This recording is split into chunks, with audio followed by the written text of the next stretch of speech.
Hi everyone, welcome back to my channel. If you're new here, I am Fem, a proud Filipina living here in beautiful Australia.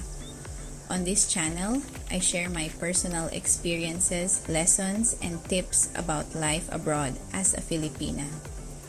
If you haven't subscribed yet, don't forget to hit that subscribe button and turn on the notification bell so you'll never miss a video like this one. Today's topic is one many of you have been curious about: the real cost of living in Australia. If you're planning to move here, you're probably asking, how much does it cost and is it worth it? Stay tuned because I'll also share how my personal situation, having a supportive partner, makes a big difference and why it's important to adapt wherever you are. Let's dive in. When I first arrived in Australia, I came with just my savings and big dreams. I had no idea what to expect, and to be honest, I thought I could manage everything on my own. But during my first grocery trip, I nearly fainted. A simple bag of rice, $20 AU. Back home, that could last for weeks. It hit me that living abroad wasn't just about earning in dollars, it's about managing those dollars wisely. Luckily for me, I have a partner here in Australia who's been my biggest support system. One major advantage is that I don't need to pay rent, which is a huge relief because housing is often the biggest expense here. But for those moving without any support, the reality can be very different. Let me break it down. For most newcomers, housing will take up a large chunk of your budget. A one-bedroom apartment in the city costs anywhere from $1,800 to $2,500 AUD per month. But there are cheaper options if you live in the suburbs or share accommodation. For me, I'm fortunate to have a partner who covers our housing, so I can focus on other expenses. If you're single or starting fresh here, this is something you'll want to plan for carefully. Groceries can feel expensive at first, especially if you're used to Filipino prices. Essentials like rice, fresh vegetables, and meat can add up. But here's a tip: shop at local markets or Asian supermarkets. They often have better deals for familiar ingredients. Transport is another important factor.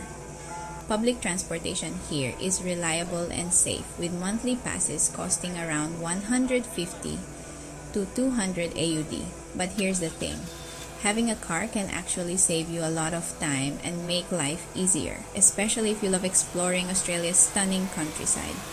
I recently got my driver's license here in Australia, and let me tell you, it's been life-changing. Back in the Philippines, I never drove, but here I've learned to drive safely, and I'll share that journey in an upcoming video. Owning a car isn't just about convenience.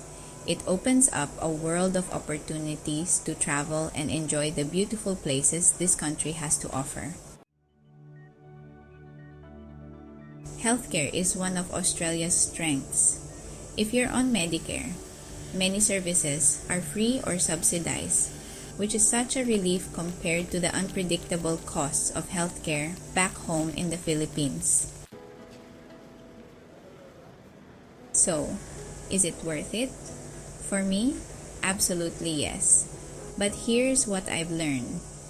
Your experience depends on how well you adapt to your circumstances.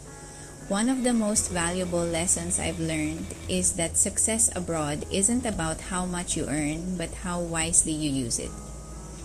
Having a partner to support me has been a huge advantage, but I've also had to adjust my lifestyle and learn to prioritize what really matters. Whether you have support or are starting from scratch, the key is planning and staying focused on your goals. Australia is expensive, but it also offers incredible opportunities for growth, security, and adventure. So, if you're thinking of making the move, don't just focus on the costs. Think about what you'll gain in the long run. Thank you so much for watching. I hope this video gave you a clearer picture of what it's like to manage the cost of living here in Australia as a Filipina. If you found this helpful, don't forget to give it a thumbs up, share it with your friends, and leave a comment below. I'd love to hear your thoughts or answer any questions you might have. And if you haven't subscribed yet, make sure to click that subscribe button and hit the notification bell so you'll get notified when I upload new content. Next time, I'll share my story about how I got my driver's license here in Australia, even though I had zero experience driving back home in the Philippines. Thank you for your support, and I'll see you in my next video. Bye for now, mabuhay, and maraming salamat.